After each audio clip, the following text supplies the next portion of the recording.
Hi there, it's Mrs. Hosick.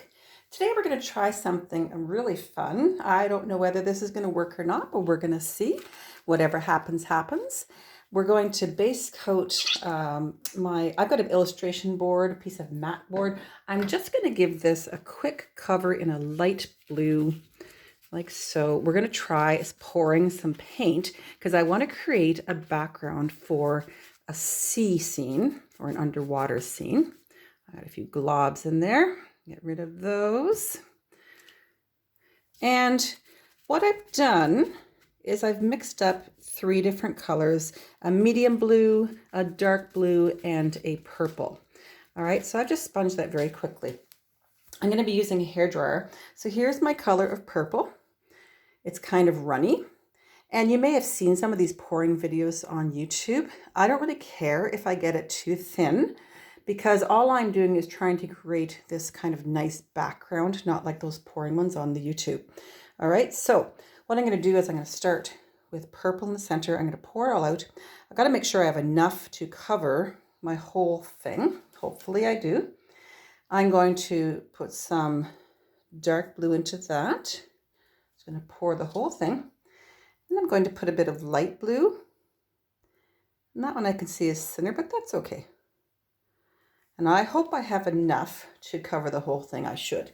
So I'm going to take a hairdryer and we're going to blow this all over the place. You could do this with like a straw, but a hairdryer works really fast.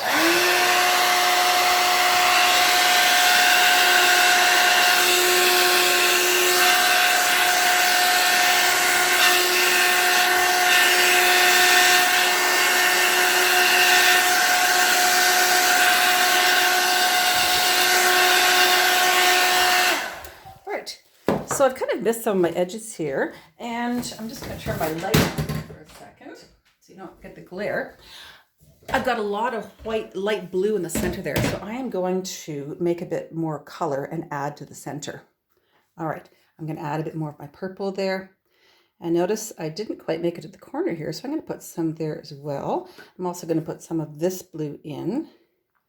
And let's just see what happens. Oh, I have a corner down there I need to get as well. All right, let's see.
And notice I kind of worked at it until I kind of got what I wanted.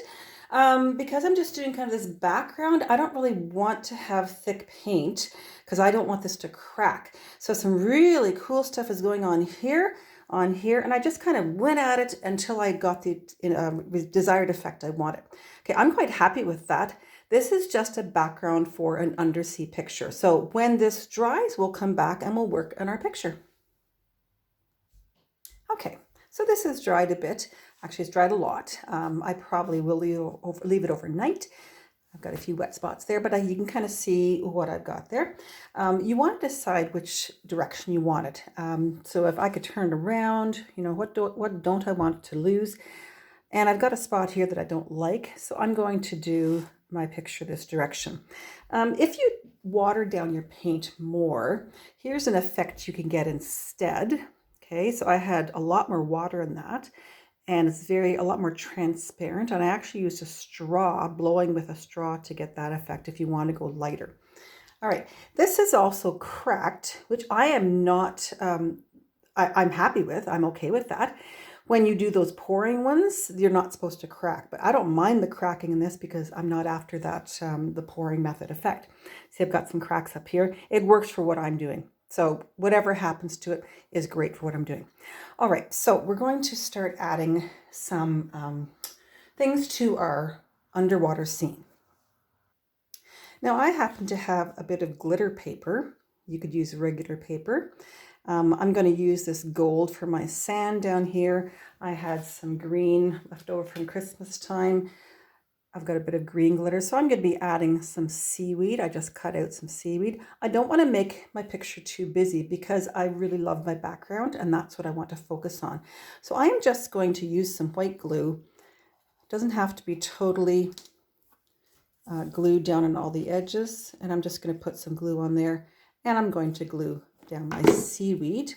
I'm going to put the seaweed on first. You want to make sure you don't glue over the spots that you really, really like because you want to still see those. So I'm going to get my seaweed on. All right, I put my seaweed on. I made sure they weren't exactly evenly apart. And now I'm going to put my sand on the bottom. So I'm just going to put some glue across. I found a glue that didn't work. So now I'm going to put my sand across here. I can decide, I made it longer, I can decide how long I want it, and I can cut off my end. So now it's gone over my seaweed, right? I happen to have, again, some glitter paper. You could use regular paper. I just cut out a few little basic fish. I have a nice big silver one here with some fins, another little blue one, and I'm going to put those on. Again, I don't want to lose stuff I like, so this is kind of boring in here, so I am going to make sure I put one of my fish in there. I could have one of them swimming over the seaweed as well. It doesn't show up quite as well there, so maybe I'm going to put that up there, up in this light spot, but I do like that. And maybe my other little one I'm going to put maybe over here, over my two green ones that I can see. All right, let me glue those on. All right, I've got my fish on. Now I'm going to add some eyes. I happen to have some glitter gems, so I'm just going to put a gem on the eye right here, maybe a silver one on this one. Put it up a little bit. And a silver one on this one. And then I happen to have a blue one that I can actually put on this one as well. So we can see our fish's eyes. All right. Another thing I'd like to add is a few bubbles. All right, so I'm going to use an oil pastel. I'm going to get a white. All right, and I'm just going to add a few white bubbles here and there. So I'm just going to take an oil pastel. You could use a crayon if you wanted to and put a few bubbles in. So I've put a few bubbles. I didn't want to put a whole lot, again, because I didn't want to put it in areas that I'd lose the background. So the whole idea of this picture is to have this beautiful background with less stuff on top of it. You don't have to use glitter paper. You could just actually use glitter as well. Put glue down and pour your glitter on. Use any type of thing you want for your characters. You could do seahorses, shells, whatever. Okay, so you can see the glitter on mine. All right. Another thing I think I'm going to do with mine, I'm not totally happy with my bubbles, so I'm actually going to put diamonds on the inside of those. So let me do that. All right, I'm happier with that. I like glitter. I don't mind glitter at all. You see the glitterness of those. So my bubbles are actually the little jewels. All right, so when you're doing your background, if you think it doesn't work and it's cracking, don't worry about that. I don't mind if it cracks. If you look up here in the corner, see how it's cracking? For what we're doing, that's okay. All right, it's kind of cool. You can see all those different things going on. All right, so there's a bit of cracking going on up there, but that's okay for what we're doing. All right, so this is one of those projects where when accidents happen, it's actually a good thing. Have a lot of fun with this. I did. And yeah, again, send them on Messenger to me or remind for my students. Have a great day. Bye.